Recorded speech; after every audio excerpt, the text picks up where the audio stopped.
আল্লাহ পাক রব্বুল আলামিন আমাদের পুরা জীবনটা আমাদের কাছে আমানত রাখছে। পুরা হায়াত আমানত, ইসলাম আমানত, কোরআন আমানত, আল্লাহর সমস্ত হুকুম। এই কথা আমার শেষ হয়ে যাচ্ছে। আল্লাহর সমস্ত হুকুম আমার কাছে আমানত, রসুলের সমস্ত সুন্নাত আমার কাছে আমানত, নিজেদের পরস্পরের যত লেনদেন সব আমার কাছে আমানত। এই আমার কাছে তিনটা আমানত আছে। কয়টা? এক নাম্বার আল্লাহর পক্ষ থেকে আমানত, দুই নাম্বার রসুলের পক্ষ থেকে আমানত, তিন নাম্বার নিজেদের পরস্পরের যত লেনদেন আমাদের মধ্যে আমরা, এগুলো আমানত। আল্লাহ এই আয়াতে বলেন, ইয়া আইয়ুহাল্লাযীনা আমানু, হে ঈমানদারগণ, লা তাখুনুল্লাহ, তোমরা এক নম্বরে আল্লাহর আমানত খেয়ানত করো না। আল্লাহর আমানত কি? আল্লাহর যত হুকুম, কথা বোঝেন, আল্লাহর যত আদেশ নিষেধ, নামাজ পড়ো, কার হুকুম? এটা আমার কাছে আমানত। মিথ্যা বলো না, এটা কার নিষেধ? এটা আমার কাছে আমানত। মিথ্যা না বলা, এটা আল্লাহর পক্ষ থেকে আমার কাছে আমানত। সেজদা করা, এটা আল্লাহর পক্ষ থেকে আমার কাছে আমানত। দুই নাম্বার ওয়ার রাসূলা, আল্লাহ বলেন, ও ঈমানদার, আমার রসুলের আমানতের খেয়ানত করো না। নবীর 23 বছরে সাল্লাল্লাহু আলাইহি সাল্লাম যত কথা, যত আমল, যত কর্ম তিনি বলছেন, তিনি করছেন যতভাবে, ওইটা আমার কাছে আমানত। এখন মনে করেন বাথরুমে ঢুকবেন আপনি, টয়লেটে আল্লাহর নবী বাম পাও দিয়ে ঢুকছেন, ডান পাও দিয়ে বের হইছেন, ঠিক কিনা? দোয়া পড়ছেন, বের হয়ে কি পড়ছেন? এটা আমার কাছে আমানত। এটা আমার কাছে কি? নবীর আমানত। রাসূলুল্লাহ সাল্লাল্লাহু আলাইহি ওয়াসাল্লাম তিনি আজীবন আল্লাহর নবী সাল্লাল্লাহু আলাইহি ওয়াসাল্লাম মিসওয়াক ব্যবহার করছেন, এটা আমার কাছে আমানত। ডান পাও দিয়ে মসজিদে ঢুকছেন, বাম পাও দিয়ে মসজিদ থেকে বের হইছেন, এটা আমার কাছে আমানত। ডান দিকে কাত হয়ে শুইছেন, আবার ঘুম থেকে শুরুতে দোয়া পড়ছেন, শেষে দোয়া পড়ছেন, এটা আমার কাছে আমানত।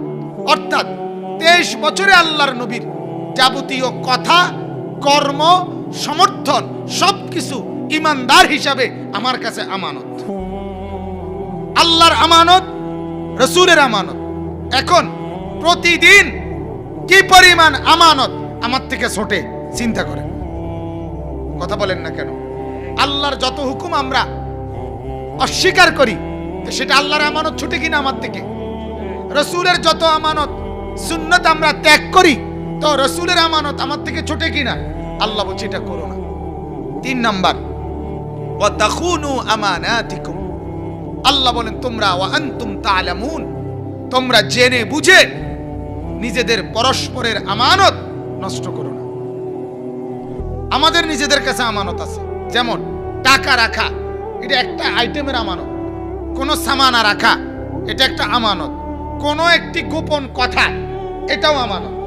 কোন পরস্পরের দুইজনের আলোচনা, এটাও আমানত। একটি মজলিসের আলাপ, এটাও আমানত। অর্থাৎ আমার সাথে আমার আল্লাহর বান্দাদের, আমার চতুর্পাশের মা বাবা, আত্মীয় স্বজন, পাড়া প্রতিবেশী, যার সাথে আমার আচরণ যেমন হওয়ার কথা, এটা আমার কাছে আমানত। যেমন আমার মা আমার থেকে যেই আচরণ পাওয়ার কথা, আমার ভাবি, আমার বোন বা আমার শাশি, আমার ফুফু, তারার সাথে আমার সম্পর্ক, আচরণ আর আমার মায়ের আচরণ সমান, কথা বলেন না? তাহলে মা আমার কাছে যেই শ্রদ্ধা পাওয়া, ওই শ্রদ্ধাটা আমার কাছে আমানত। বাবা আমার কাছে যেই সম্মান পাওয়া, ওটা আমার কাছে আমানত। স্ত্রী আমার কাছে যেই মহব্বত পাওয়া, এটা আমার কাছে আমানত। এই আমানতের খেয়ানত করার অধিকার নেই। মাকে বাদ দিয়ে স্ত্রীকে গোলামি করা, আবার স্ত্রীকে বাদ দিয়ে ভিন্ন মহিলার সাথে পরকিয়া করা, এটা আমানতের খেয়ানত। এটা আমানতের কি বলেন না? খেয়ানত। খেয়ানত। মাকে অসম্মান করা খেয়ানত, আব্বাকে অসম্মান করা খেয়ানত। অর্থাৎ আমার কাছে আমার সমাজের পরস্পরের প্রত্যেকের থেকে যা আচরণ, এটা আমার কাছে কি? আমানত। তাহলে কয়টা আমানত হলো? তিনটা। কয়টা বলেন না? 1 নাম্বার আল্লাহর আমানত, 2 নাম্বার রাসূলের আমানত, 3 নাম্বার আমাদের পরস্পরের আমানত। আল্লাহ বলেন আল্লাহর আমানত খেয়ানত করো না, রাসূলের আমানত খেয়ানত করো না, পরস্পরের আমানত খেয়ানত করো না। কেন? খেয়ানত করলে কি হবে? আল্লাহর রাসূল বলছে লা দীনা লিমান লা আমানাতা লাহু, আমানতদারি যার মধ্যে নাই তার মধ্যে কোনো দিনদারি নাই, তার দিন নাই। আল্লাহর নবী বলছে আয়াতুল মুনাফিকে সালাস, একজন মুনাফিকের আচরণ 3টা। কয়টা? ইদা হাদ্দাসা কাযাবা, কথা বলে মিথ্যা বলে, ওয়া ইদা ওয়াদা আখলাফা, ওয়াদা করে বিরোধিতা করে, মানে ওয়াদার উল্টো করে, ওয়া ইদা তুমিনা খানা, আমানত রাখে খেয়ানত করে। তাহলে আমানতের খেয়ানত এটা মুনাফিকের আলামত। কিসের আলামত? তাইলে আল্লাহ বলেন খেয়ানত করো না, আল্লাহ বলেন আমানত রক্ষা করো। তাহলে পুরা জীবন আমার আমানত, পুরা ইসলাম আমার কাছে আমানত, রাসূলের সব কথা আমানত, আল্লাহর সব কথা আমানত, কোরআনের সব কথা আমানত। অতএব আমার মতো মানুষ একজন মুসলমান হিসাবে একটু অসচেতন হওয়ার কোনো সুযোগ নেই। আমি যে সাঁকো পার হইতেছি, এই সাঁকোর 2 দিকে আপনার রেলিং নাই। এখন আমাকে খুব সতর্ক থাকতে হবে যেন আমার এক বিন্দু অমনোযোগিতার কারণে আমি সাগর থেকে পড়ে গেলেই সাগরে। কথা বোঝেন নাই? অতএব আমি ফুলসিরাত পার হইতেছি, অতএব আমি একটু নড়াচড়া হলেই জাহান্নাম, জাহান্নাম। এজন্য আগেই বলে নিছি, জান্নাতে যে যেতে চায় তারে একটু কষ্ট করতে হয়, তারে একটু রইয়া সইয়া চলতে হয়। জান্নাতের চিন্তা যার নাই তার জীবনের কোনো শৃঙ্খলা নাই, তার সব ঘরে টেলিভিশন চলে, এবারে কোনো আফসোস নেই। কথা বলেন না কেন? এমন বহু লোক আছে না? আপনি জিজ্ঞাসা করেন, আমি যেটা প্রায় বলি, বয়স্ক মানুষ বলবে 3 ছেলে বিদেশ, 4টা মেয়ে বিয়ে দিছি, 2টা বিল্ডিং করছি, দোনোটা বিল্ডিং টাইলস, বাথরুমগুলোও টাইলস, হুজুর দেবিদ্দার শহরে কদ্দুর জায়গা কিনছি, আল্লাহর রহমতে খাইয়া ফইরা ভালো আছি। ওনার আর চেহারায় কোনো টেনশন নাই, বিড়ির টান দেখলে বোঝা যায় ওনার কোনো পেরেশানি নাই, সাদওয়ানের গপ মারণ দেখলে বোঝা যায় ওনার কোনো টেনশন নাই, ওনার বন বিস্কুট খানা দেখলে বোঝা যায় ওনার কোনো টেনশন নাই, ওনার ফাঁক নালা ফুনলে বোঝা যায় ওনার কোনো টেনশন নাই। উনি সাদওয়ানে বইয়া গোটা পৃথিবীরে বুদ্ধি দেয়। বোঝেন? শেখ হাসিনা খালদা জিয়া এত বড় যারা জাতিসংঘ আমেরিকা এডিট বইয়া বুদ্ধি দেয় উনি, কারণ ওনার তো কোনো টেনশন নাই। কথা বোঝেন নাই? কোনো কাম নাই, উনি তো কাম গুছাইয়া লাইছে, 3 ফুট বিদেশ, 4 গামাইয়া বিয়ে দিয়া লাইছে, কাজ তো উনি গুছাইয়া ফেলছে।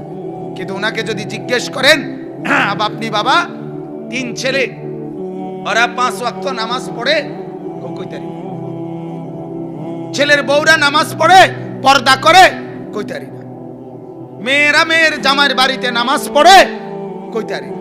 তাহলে যে ঘরে আপনার ছেলেরা নামাজ পড়ে না, পুত্র বধূরা নামাজ পড়ে না, আপনার ছেলের বউ পর্দা করে না, আপনার নাতি নাতনিরা পর্দা করে না, নামাজ পড়ে না, যে ঘরে রঙিন টেলিভিশন এলসিডি চলতেছে আর নর্তকী নাচতেছে গাইতেছে আর ঘরওয়ালারা মজা করে দেখতেছে, এই ঘরওয়ালা আল্লাহর কসম, ওই চাচা, ওই বুড়া মিয়া, ওই ঘরের মুরব্বী, ওই ঘরের অভিভাবক, রব্বে কাবার কসম, খোদার কসম, উনি শান্তিতে নাই, আপনি জাহান্নামের আগুনে জ্বলতেছেন, আপনি শান্তিতে নাই। ওই মা শান্তিতে নাই যে মার সন্তান নামাজ পড়ে না, ওই বাপ শান্তিতে নাই যে বাবার সন্তান সেজদা করে না। আমার মা বলছিলেন, আমার বড় ভাই জীবনে একবার ছোট্টবেলায় ক্লাস 8-এ পড়াকালীন একবার 1.5 মাস বন্ধুদের পাল্লায় পড়ে দুষ্টমি করে পড়া বন্ধ রাখছিলেন। আমার মা বলছিল যে ফুত, আমি 1.5 মাস রাত্রে সেজদা দিয়া মালিকের কাছে কাঁদছি, শুধু কাঁদছি আর আল্লাহর কাছে বলছি, আল্লাহ আমার প্রথম সন্তান যদি উল্টা পাল্টা হয়ে যায় তা আমার পুরো বংশধারা শেষ হয়ে যাবে। মা বলছে, পুত আমার 1.5 মাসের কান্নার পরে ১.৫ মাস পরে আমার ছেলে একদিন আমারে বলছে, মা আমি আবার দূরে লক্ষ্মীপুর টুমচোর মাদ্রাসা, আমি ওই মাদ্রাসায় গিয়ে পড়ব। আলহামদুলিল্লাহ গেছে, বাংলাদেশের একজন শ্রেষ্ঠ ভাষা আলেমে দিন হয়েছে, বলেন আলহাজ হযরত মাওলানা মাহবুবুর রহমান আশরাফি, বলেন আলহামদুলিল্লাহ। তা আমার বলার উদ্দেশ্য হইল, ওই মা ঘুম হারাম হয়ে যাবে যে মার ছেলেরা নামাজ পড়ে, যে বাবার ছেলেরা নামাজ পড়ে না। আল্লাহর কসম ওই বাবার ঘুম আসার কথা, ওই দাদার ঘুম আসার কথা, ওই মুরব্বীর ঘুম আসার কথা না। অথচ মুরব্বী আমি বললে গায়ে লাগে, কিন্তু না বললেও পারি না। মুরব্বী মানুষ কি কয়, কা নাতি গারে বিয়ে করাইতা না, আহ নাতির বউকে দেখে যদি যাইতাম কবরে, আহ তাহলে মরিও আর দুঃখ ছিল, ওটা মরে না, নাতির বউ চাইতো। হ্যাঁ উনি জানে যে, কারণ ওনারে হুজুররা বলছে কবরে গেলে ফেরেশতারা প্রথম প্রশ্ন করব আপনার নাতির বোন নাম কিতা, দ্বিতীয় প্রশ্ন হইল আপনার নাতির নাম কিতা। বলেন নাউজুবিল্লাহ, বলেন নাউজুবিল্লাহ। আপনি এটা কেন ভাবতেছেন? নাতি বিয়ে করক না করক এটা আপনার কি দরকার? আপনার দরকার নাতির ঈমান, ঠিক কিনা বলেন না কেন? আপনার দরকার আপনার ছেলের ঈমান। আপনার তো এটা ভাবা উচিত, আহারে কেমনে কবরে যামু, আমার ছেলে যে নামাজ পড়ে না, আমার মেয়ে যে নামাজ পড়ে না, আমার বিবি যে নামাজ পড়ে না, আমি এই অবস্থায় কেমনে রে কবরে যাব? এটা না হওয়া দরকার।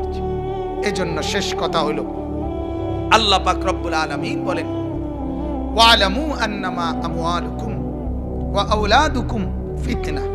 আল্লাহ বলেন, ও আমার বান্দারা শোনো, তোমাদের সম্পদ এবং তোমাদের সন্তান, এই দুই জিনিস, উপার্জনের নেশা, পরিবারের বিবি বাচ্চার নেশা, এই দুইটাই তোমাদের পরীক্ষা।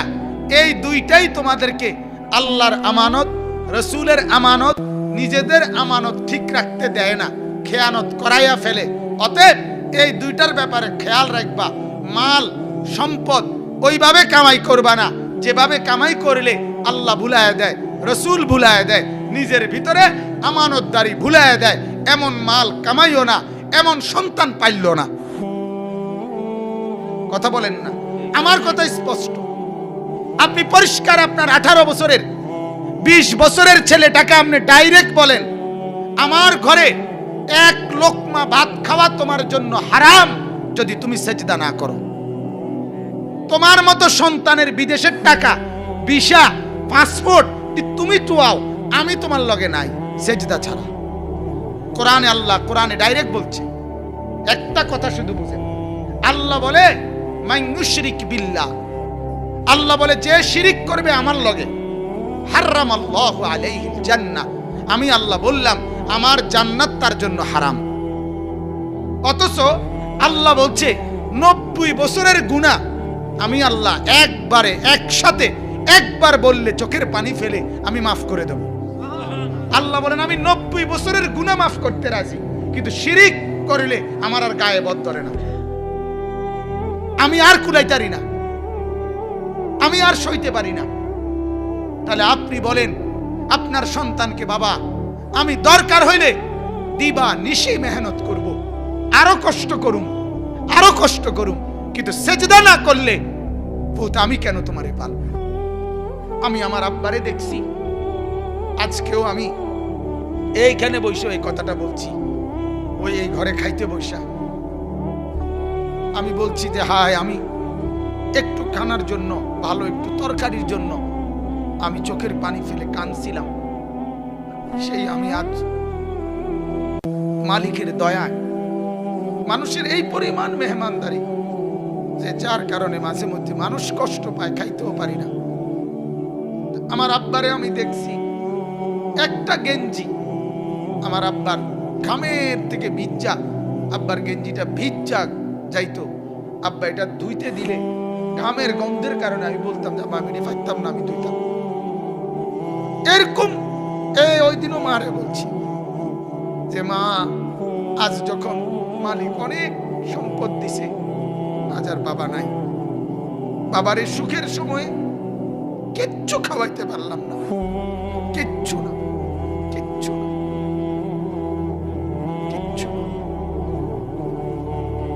আজ মালিক অনেক দিছে, কিন্তু সেদিন আমার মাদ্রাসায় প্রায় 2 লক্ষ টাকা করে খরচ করে আমি বিশাল বড় মেহমানদারি করছিলাম। আমার চাচা, মামা, ফুফা, খালু, জ্যাঠা, আমার মার মামা সবাই দাওয়াত দিছি, আমি গাড়ি দিয়ে দিয়ে আনছি আমি আমার মাদ্রাসায়। এই তখন আমি দোয়ার মধ্যে বলছিলাম যে আজ আপনারা সবাই আসলেন, কিন্তু আজ আমি আমার বাবা নাই। তাহলে আমার ভাই এক জিন্দেগির সবচেয়ে বড় পাওয়া। আমার আব্বারে দেখছি আমি, আমার আব্বা এটা কইতো, ফুত আমি প্রয়োজনে আরো কষ্ট করুম, কিন্তু আমার সন্তানরা দুনিয়ার কোনো ফিকির লাগবে না।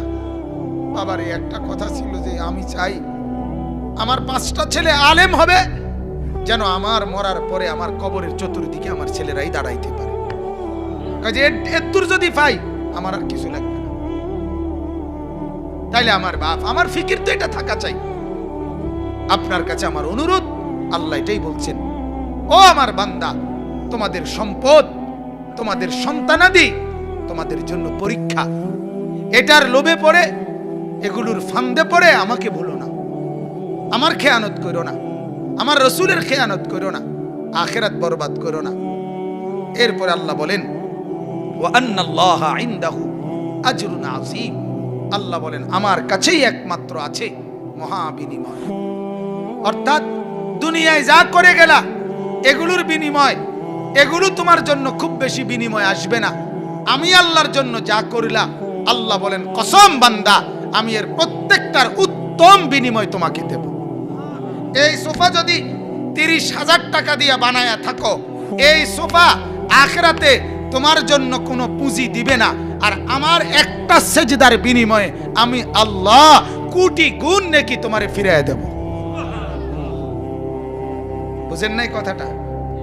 এই জন্য আল্লাহ বলেন আমার কাছে বিনিময়, আমাকে ভুলো না।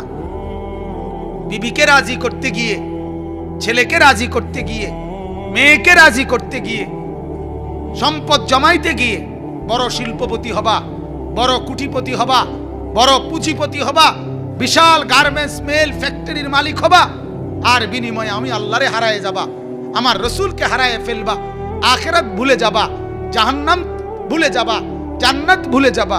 আল্লাহ বলে বান্দা না, এমনটা করো না, এমনটা করো না। ওই সম্পদ জমাইও না যে সম্পদ আল্লাহ ভুলায় দেয়। ওই বিবি বাচ্চা পাইলো না যারা আখিরাত ভুলায় দেয়। আল্লাহ আমাদেরকে বুঝার তৌফিক দান করেন। আল্লাহ আমাদের সবাইকে কবুল করেন। আল্লাহ আজকের এই মজমা কবুল করেন। যদি কোনো শক্ত কথা বলে থাকি মাফ করে দেন, কিন্তু আমার বাজান, আমি আপনাদের আখিরাত চাই, আমারও আপনাদেরও। মুরব্বীরা আপনারাও রাগ করেন না, আপনাদেরকেও শক্ত কথা বলছি, কিন্তু বলার উদ্দেশ্য হলো আমি আপনাকে স্পষ্ট বলতে চাই, আপনারা অনুরোধ, কেউ বিড়ি সিগারেট খাবেন না। কেন জানি আমার এই কথাটা আজকে বহুদিন ইদানিং এইবার বারবার এটা মনে হয় যে এই লোক নিয়মিত বিড়ি খায়। আমার কাছে মনে হয় ওই মুরব্বী যেন আল্লাহর কাছে, ফেরেশতার কাছে এটা বলে যে আমার সকাল বিকাল দুপুর সন্ধ্যা আমি বিড়ি ছাড়া, আগুন ছাড়া থাকতে পারি না।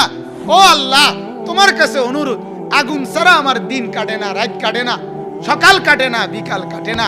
আল্লাহ তুমি তো দেখলা আগুন ছাড়া আমি থাকতে পারি না, অতএব আমারে কবরে আগুনেই রাখো, আমারে হাসরে জাহান্নামের আগুনে রাখো। আর নাই তো কি, আর কি কারণ?